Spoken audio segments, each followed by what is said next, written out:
Like this, it's fine because I'm sweaty and the fabric is clinging to my body. So if I want to have a hood on, it needs to be absolutely ginormous. To use the leftovers for something in the air. In the hair. No thanks, so I'm just gonna have a runny nose until I die. I'm finally getting to the end of this spinning project. There is a world in which I have to rip everything back.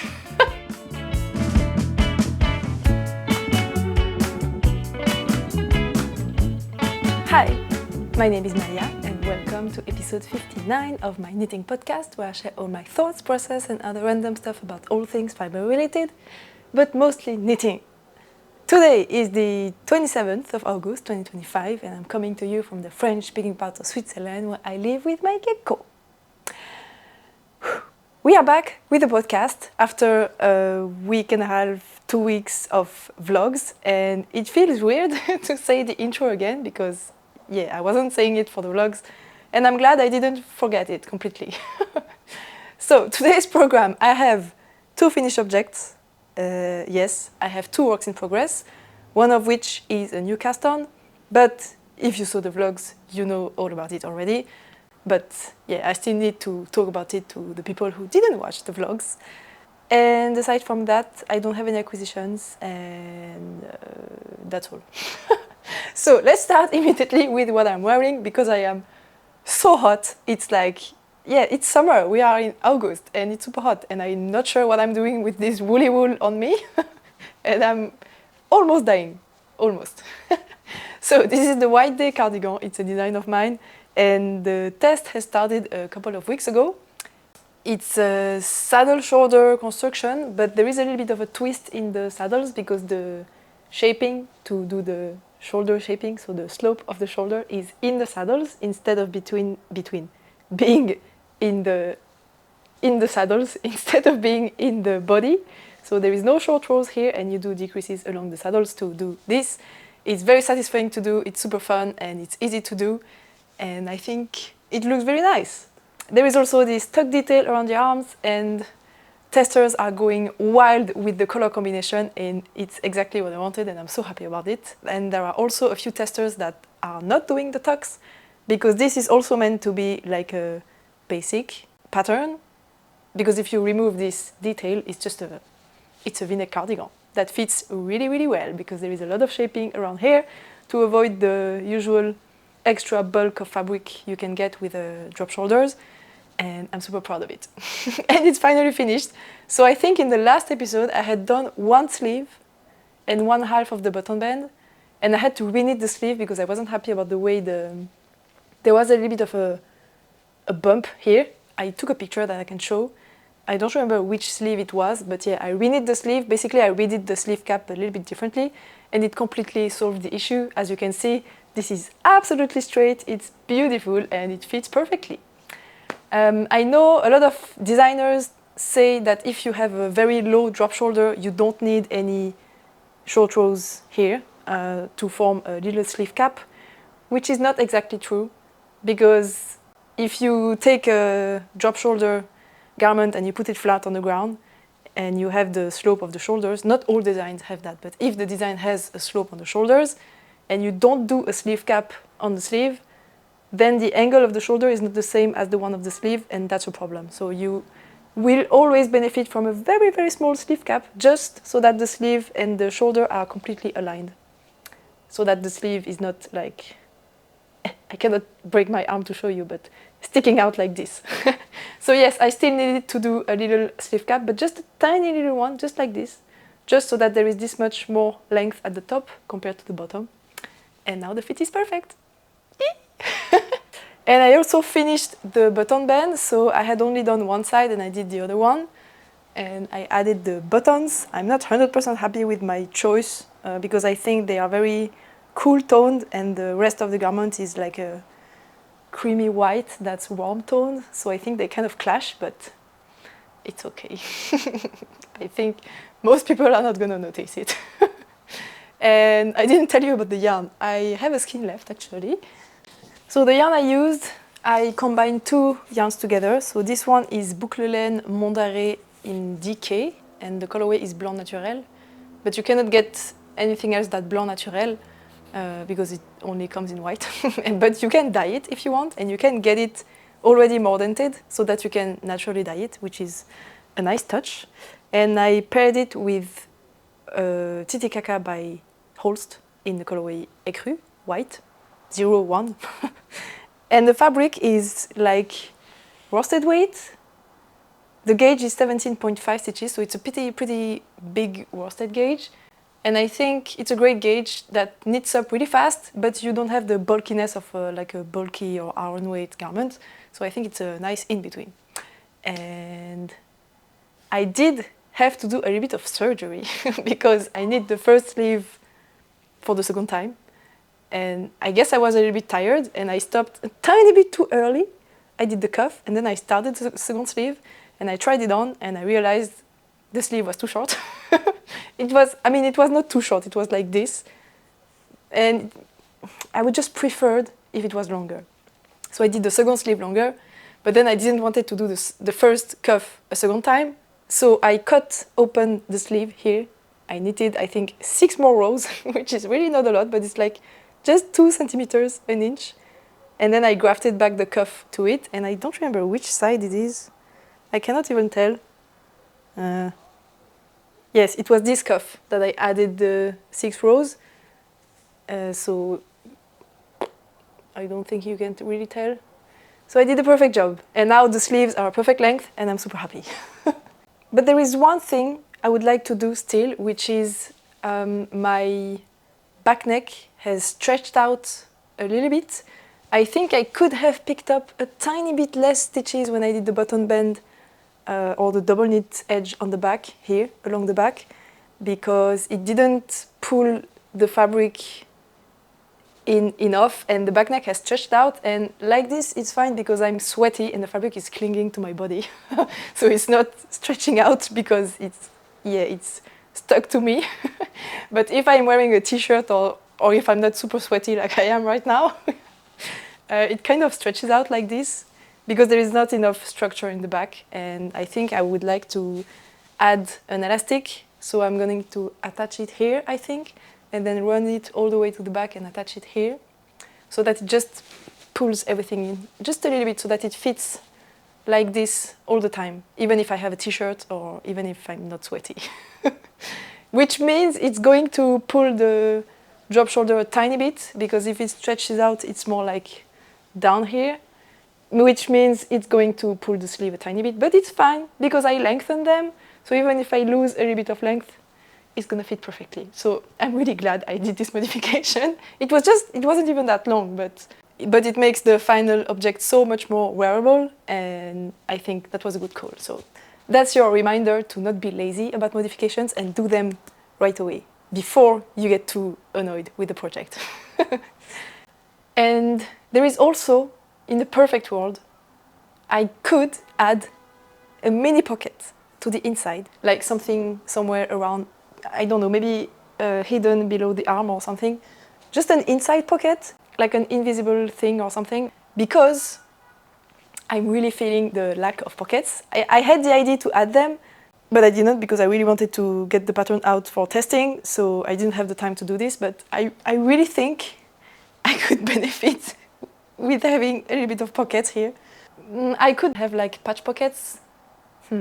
I don't know. I still have to think. But the alternate way or the in-between way would be to add a tiny little pocket like this and put it on the inside so that you cannot really see it on the outside, depending on how I sew it on. Because I have this thing that my nose is always running. Like, since as long as I can remember, since I was a child, my nose is always running, especially when I talk a lot or when I laugh, when I eat, when I'm cold, when I'm hot, when there is wind. In any kind of situation in life, my nose is always running, which means I always need to have tissue with me because I need to blow my nose. Is it too much information? I don't know, but that's my life, okay? And having a cardigan with that pocket is an actual problem for me because I cannot put my tissues anywhere. And then I panic because I don't have my tissues. So I would like to probably add a pocket at some point, but maybe, I'm not sure. And it's not going to be in the pattern because I guess Not everyone has a runny nose like me. I think I saw it in a comment on somebody's video. It was totally random.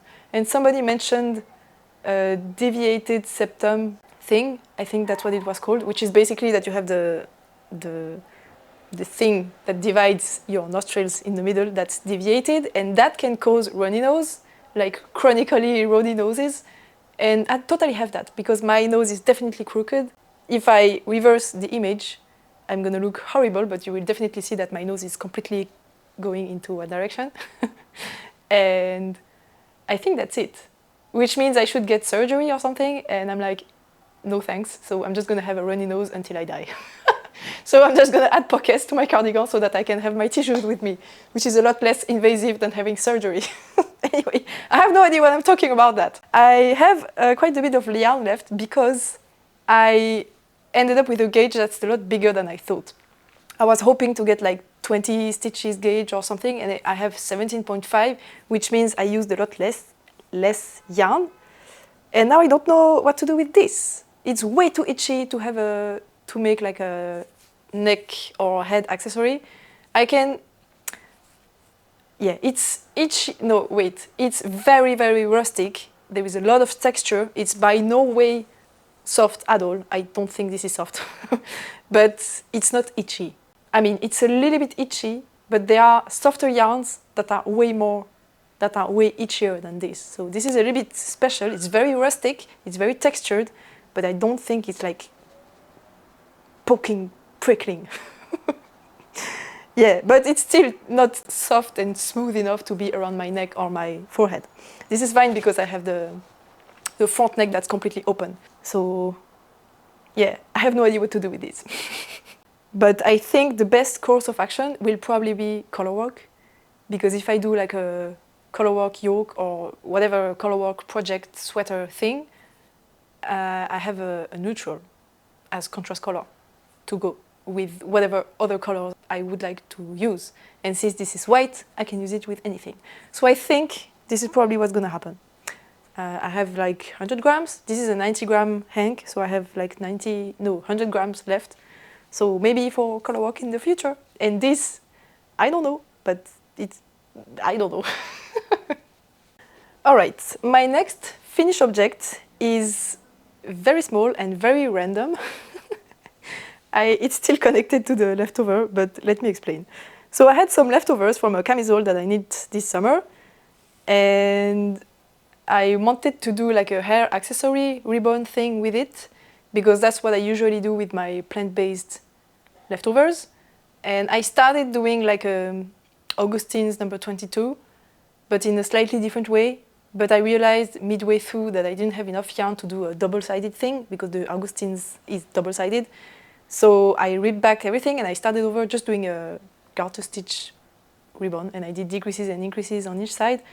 Completely self-drafted, completely improvised, and I think it looks great. I just steam blocked it because before it was completely like, it was very squishy like garter is, and I wanted something drapey and a ribbon.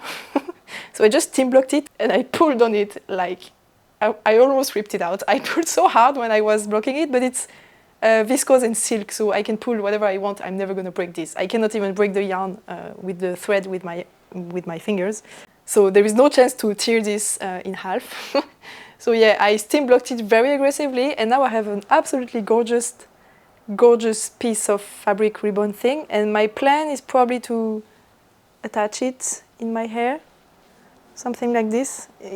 I haven't cut out the little piece of leftover, so it's a bit difficult to manage, and I still need to weave in the end. But if I try to do something,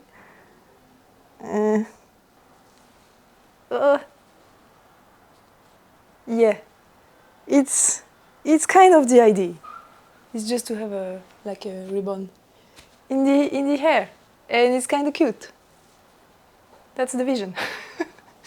And I'm glad because I have the perfect length now, and I used almost everything. And the reason why I want to keep a little nugget of leftover is because I would like to lengthen the straps of the summer top I knit with this yarn, and I need a little bit of left. But I haven't cut it yet, because I think I'm gonna lengthen the straps and see if I have enough, because if I don't have enough and I need to get a little bit more yarn out of this, like unravel the decreased part and start again a little bit earlier so that I have a little bit more yarn left.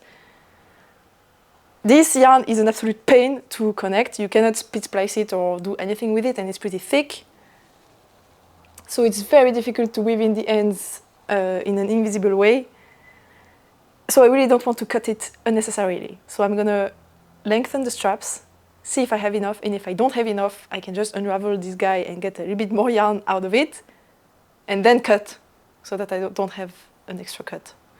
Maybe I'm going too far, I don't know. But I don't need to wear this anytime soon, so it's fine for me in this form.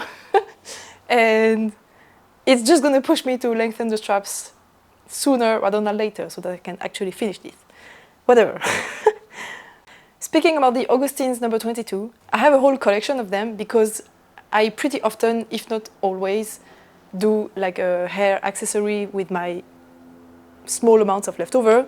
Like, this is way too much. I'm not going to do a 100-gram hair accessory.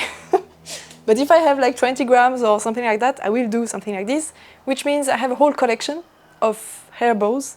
And I just wanted to show you a picture because I have mentioned it so many times over the podcast episode I have done, but I have never actually shown it to you. So here it is. It's beautiful. I'm so proud of it. And I only wear maybe 3 of them. Because some of them are just too big. Like the dark green one is absolutely gigantic. It's huge. I'm not sure how I ended up with something this big, but I did. And some of them are just, I just don't like them. Like the very small, sagey green one, I really don't like its shape. I think it's a little bit too thin and flimsy, and yeah, I just don't think it looks great.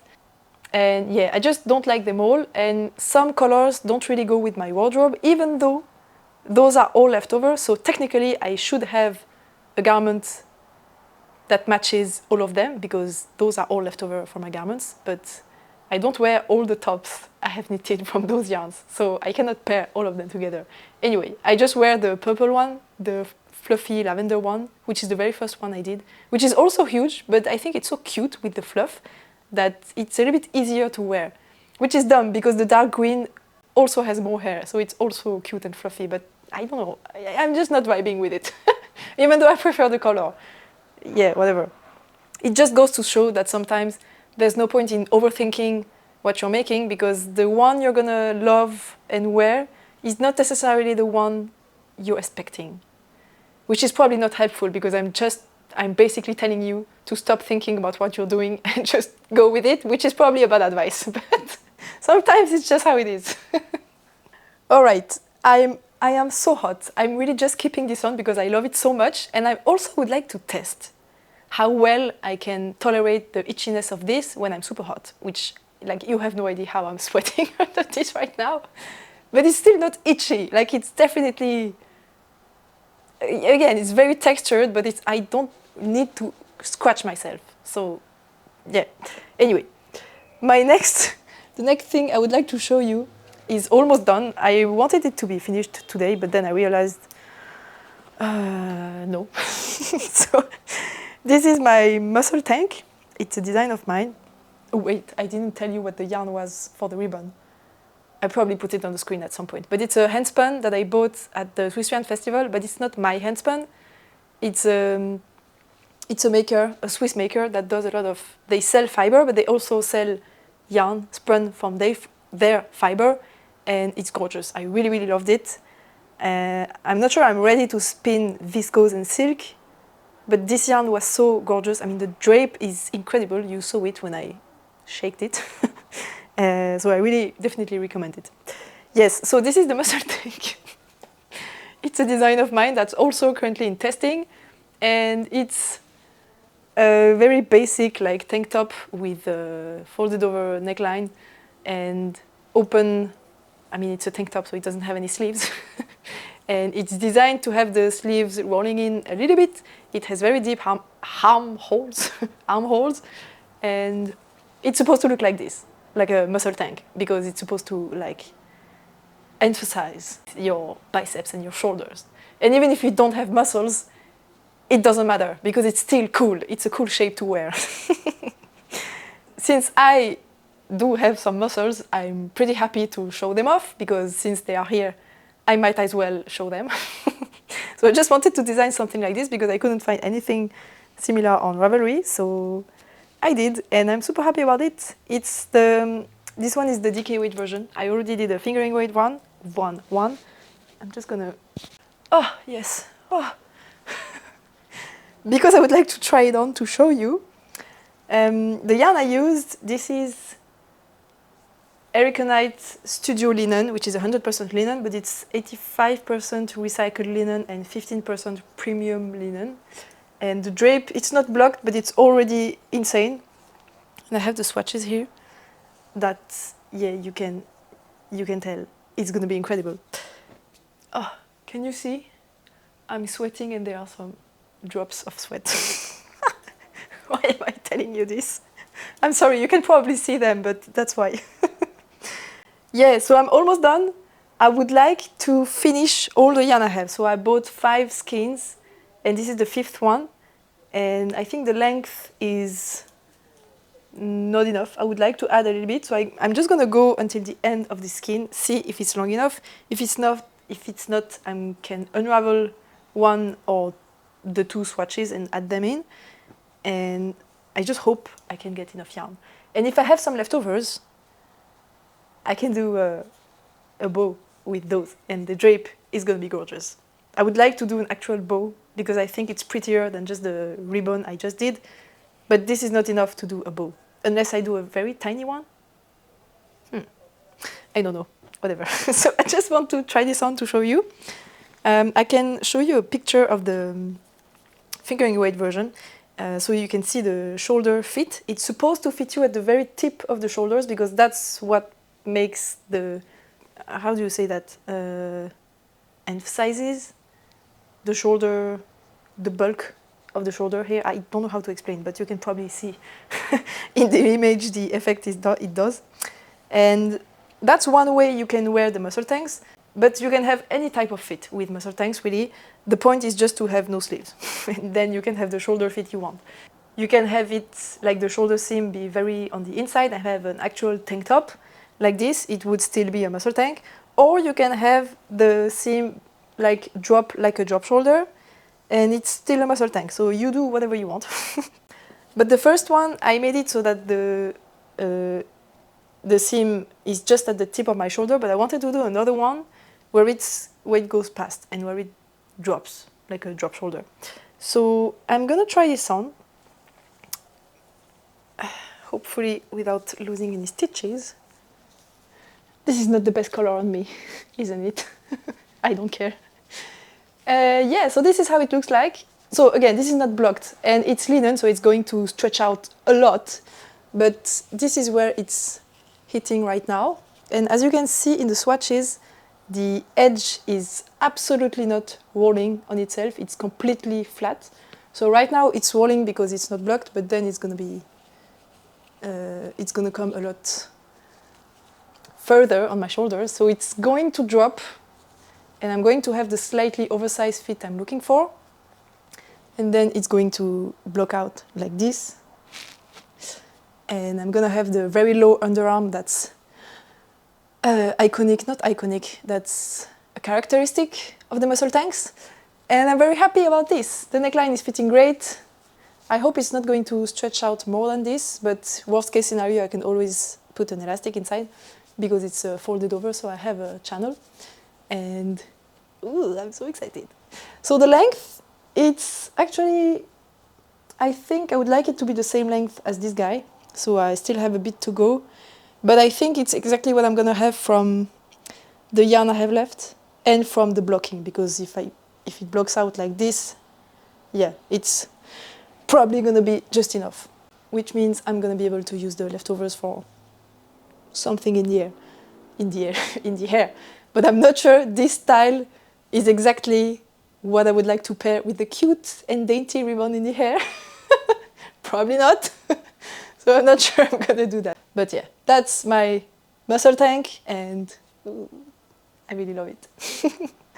All right, now my next work in progress, I'm not gonna put this on again, sorry, is the next design I'm working on. So I talked about this a lot in the vlog series. So if you have watched that, you know kind of everything about it already, except I have done a ton of progress. So watch out for that because yeah, the most knitting I did was on this project. So let me show you the swatches first. No, let me show you the concept drawing first. So the idea is to do a hoodie with like a big giant hood, because like I have a lot of hair and they are often up in the bun, which takes a lot of room, and I very often have headphones with the arch thing on top of the head. So if I want to have a hood on, it needs to be absolutely ginormous to fit everything I have on my head. So that's the plan. I want a super huge hood, and also because it's stylish. But I'm gonna have two sizes in the pattern, so a normal size hood for normal people, and then a super big thing for people like me. And there will be a very specific detail in how the hood is attached to the body. I would like the edge of the hood, which is going to be in seed stitch, not moss stitch, seed stitch, to continue over the body and be attached to the body in like a V-neck shape, and then continue even further down to the bottom of the cardigan, because it's going to be an open front cardigan. And I did a few swatches. So the first swatch is this one. So I have the flappy detail, and by the way, the name of the working name of the design was Flappy Hoodie because of this. But now I decided on a final name, which is Shady Hoodie. So yes, there is this flappy thing detail. First, I did it in stockinette, and I did an I-cord bind off, but I really didn't like it. And this swatch is way too loose. It's see-through, and it's just a bit too drapey for what I had in mind. And I did another swatch on the same needles, but this is 16 stitches and this is 18 stitches with the same needles. Yeah. And this time I did the flappy detail with the seed stitch.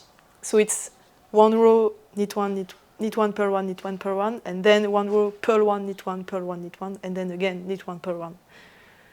Whereas moss stitch is 2 rows of knit one, purl one, and then 2 rows of purl one, knit one. I always get them mixed up. Anyway, this is seed stitch, and it's picked up from a diagonal line in the fabric. It's in this direction.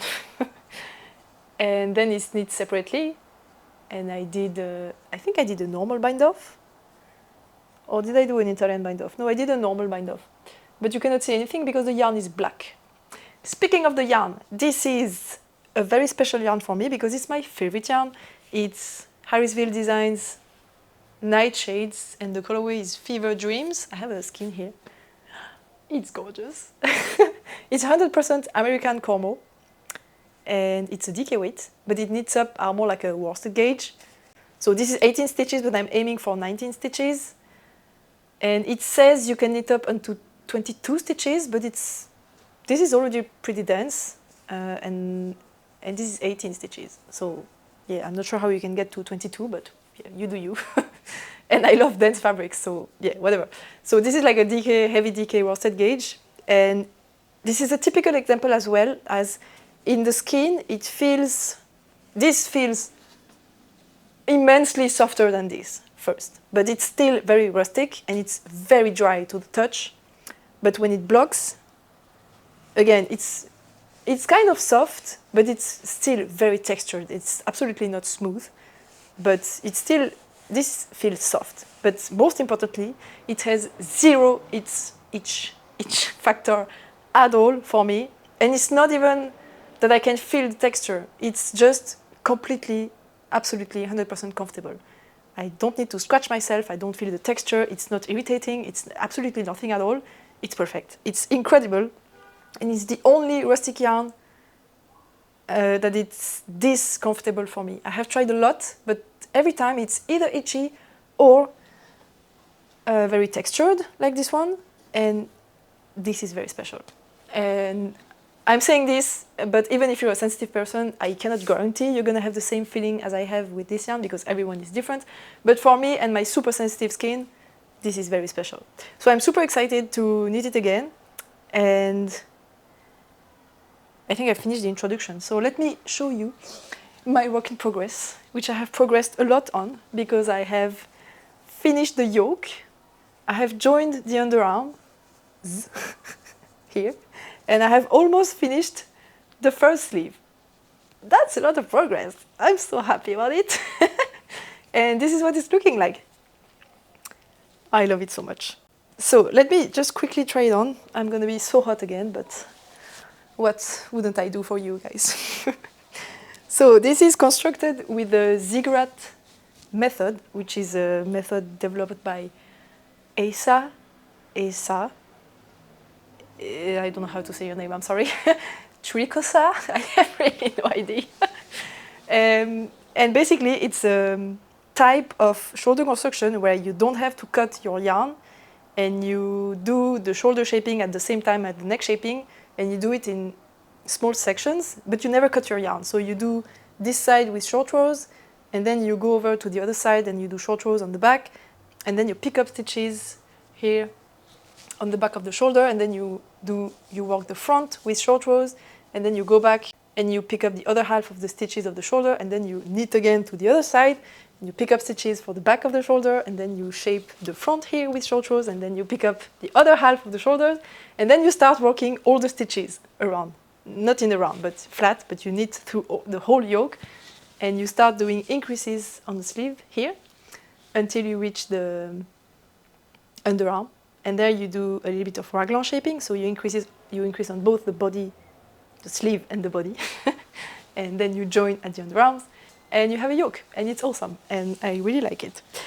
So this is what mine is looking like.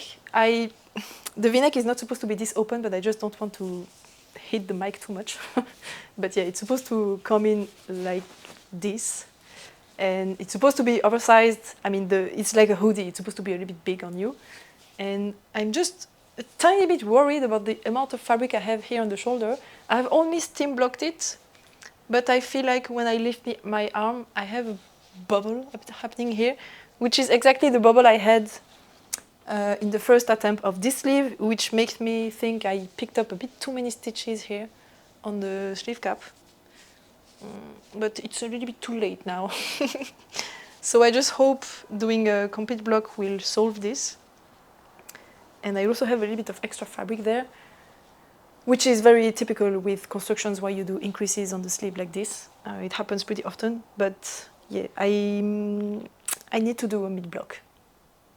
But that's another subject. What I wanted to talk about is the shaping of the V-neck, because when I was doing the vlog series, I went through a whole rabbit hole onto how to do the slanted shape of this, because I thought I was gonna have like a round yoke until here and have this edge be straight until the bottom, and have to angle the stitches from the corner of the neck here until the middle like a V-neck. But I would have kind of a V-neck with a round yoke. So the round yoke of the fabric here, and then the V-neck of the column of stitches I'm picking from to have the flappy detail. But then I realized, if I have this coming in, I still need to pick up stitches to do the button bend, to have a nice edge. But I didn't really like the idea of having two different textures between those two flappy details. Because in my drawing, I only had one, mostly because when I drew the line of the button bend in the middle, I drew it with a, how do you say crayon? A crayon gris? A pencil. I drew it with a pencil, but then when I went over the lines with a pen, I didn't go over the middle line because I just wasn't sure of the width I wanted.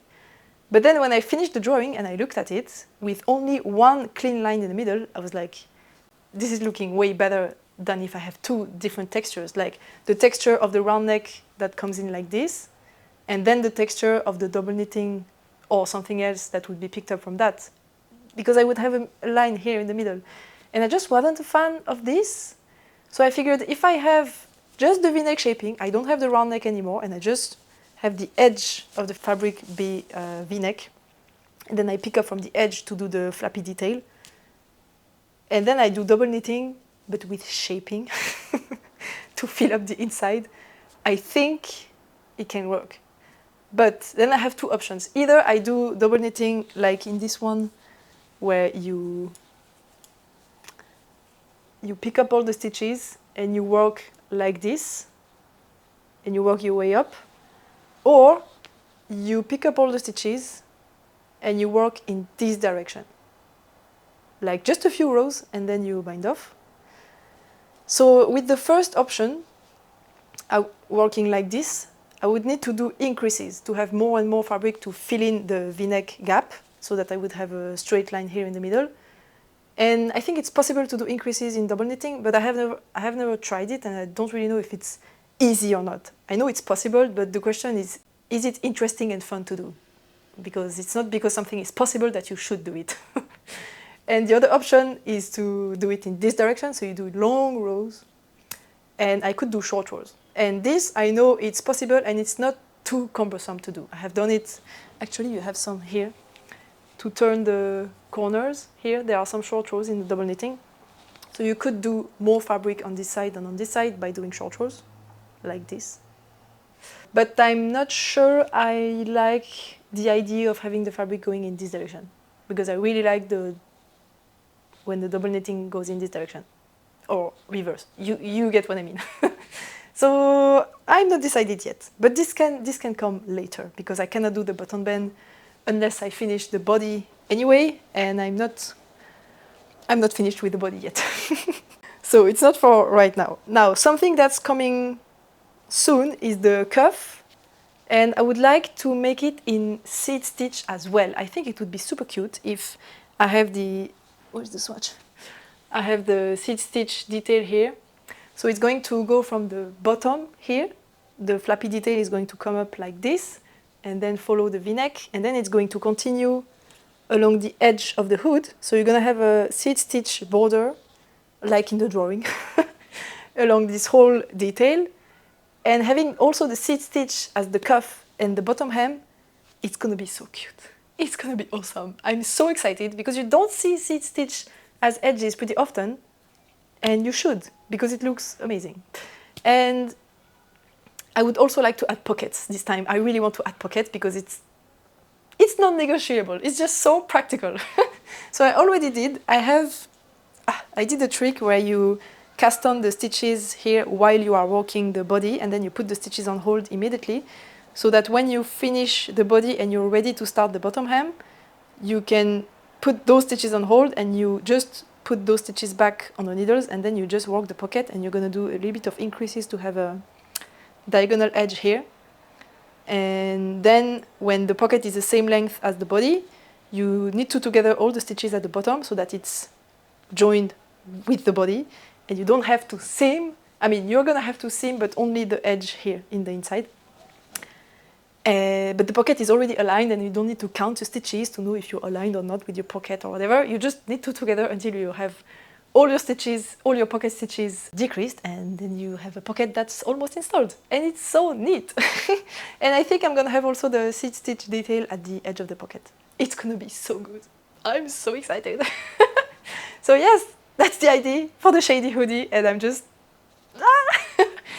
so happy. I'm still worried about this shoulder, but there is a world in which I have to rip everything back to redo the pickup here, and to have a little bit less fabric in the sleeve, because if you pick up too many stitches here, then you have too many stitches in the whole sleeve. And if you have too many fabric in the sleeve, then you have this fold happening here. So maybe it's just because it's not blocked, or maybe I need to start over. So I really need to block it, but I think I'm going to finish the sleeve and then block it. And if it doesn't work, at least I haven't finished the body before I have to start over. I really hope I don't. Anyway, that's the plan. And I also wanted to start the hood, the actual hood, pretty early. Actually, I wanted to do it even before the sleeve, but I realized since the whole edge of the hood is going all the way to the bottom, and with the way you pick up the stitches along the side here, because you're going to have to pick up the button band and the hood, so there's going to be a little bit of a trick to do here. I know how it's going to work, but you're just going to have to be mindful of it. And you cannot do the pickup of the hood before you have done the pickup for the button band. I mean, you can, but it's a lot more difficult and it's kind of unnecessary to do this, which means you cannot do the hood before you have done the button band, which you cannot do unless you have finished the body, which you cannot finish unless you have finished the pockets. So I'm very far away from being able to do the hood, which is a shame because it's kind of the selling point and I really want to get it started with it, but I have to wait. It's frustrating, but whatever. So yes, that's where it is with the Shady Hoodie. Just crossing my fingers, the arm detail works, but yeah, I just feel like I have picked up too many stitches and the sleeve is a little bit too big. No. Anyway, so that's it for the Shady Hoodie. I'm too hot, I'm gonna take it off again. And the last thing I wanted to talk about, which I completely forgot to mention in the intro, is my spinning, because I did spin quite a bit, but it's, yeah, just let me get my wheel. Actually, let me not get my wheel because it's attached to the cord and I'm too lazy to unplug it. So I have finished spinning this whole bobbin. I don't remember where I was during the last podcast, actually. Maybe I was in the middle of this one. So I had 2 braids of this fiber by Woolen Twine Faber Studio. It's a 50-50 Gotland and Swartpels.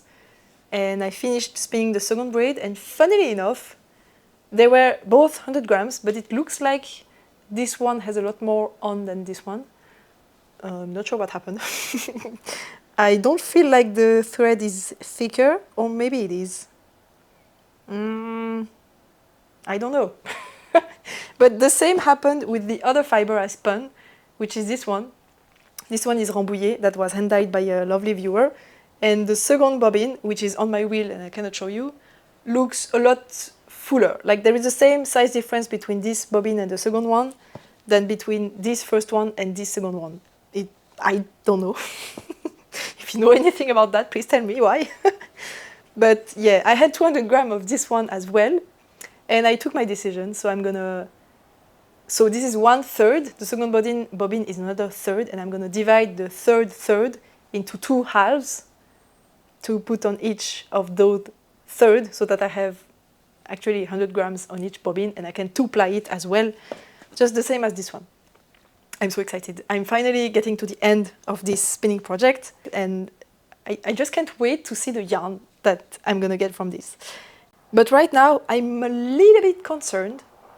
It's not I don't know, I'm completely overthinking there. But basically, when I started with this one, it was such a delight to spin. Like, it was just like butter, it was super squishy, and I had a wonderful experience. I absolutely loved it.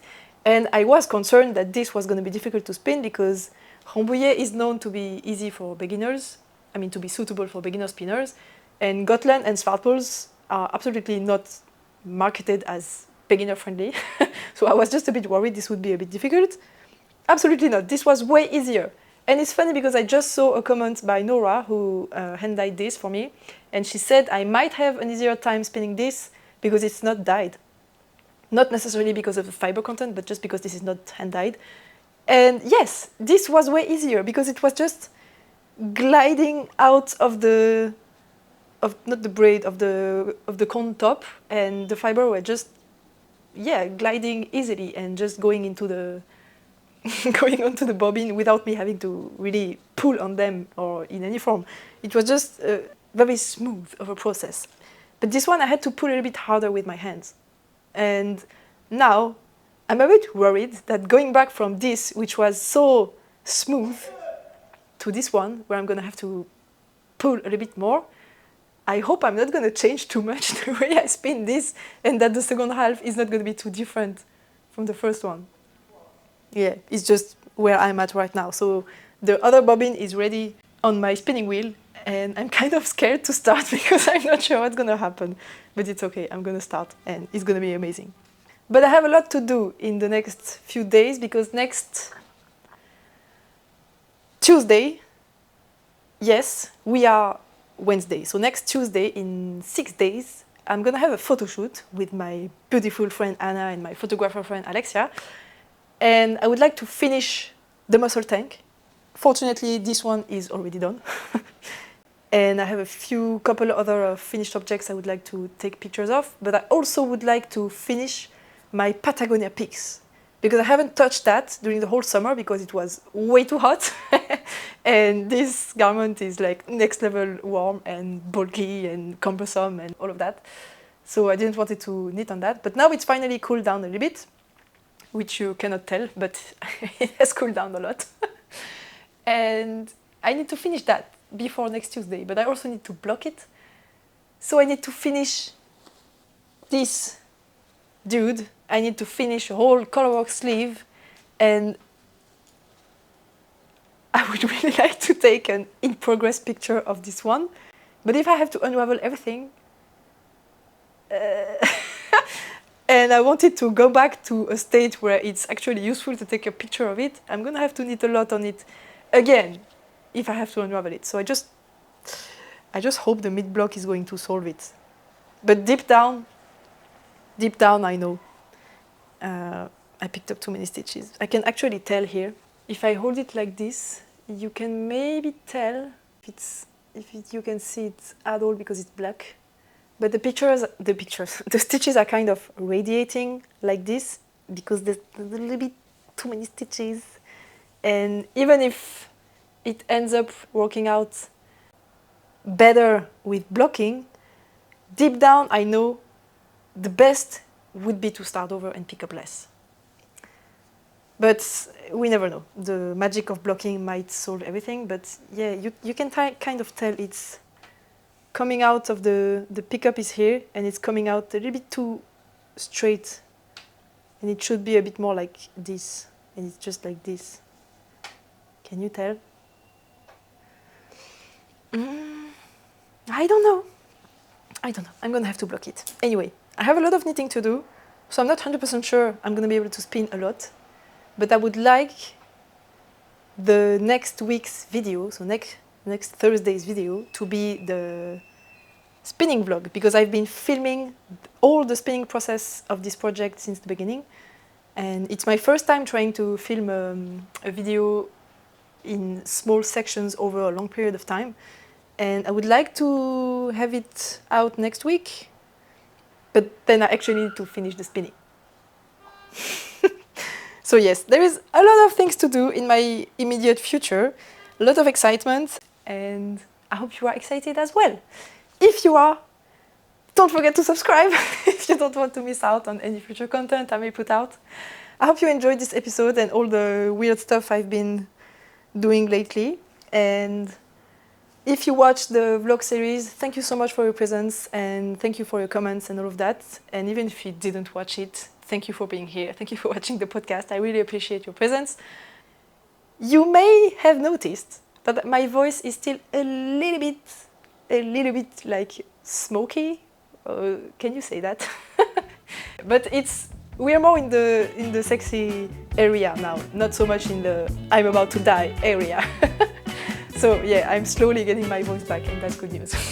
If you don't know what I'm talking about, watch the vlogs. Anyway, thank you for being here. Thank you for your comments, your likes, your support, everything. I hope to see you again next one. I hope to see you again in the next one. Happy knitting. I love you. Bye.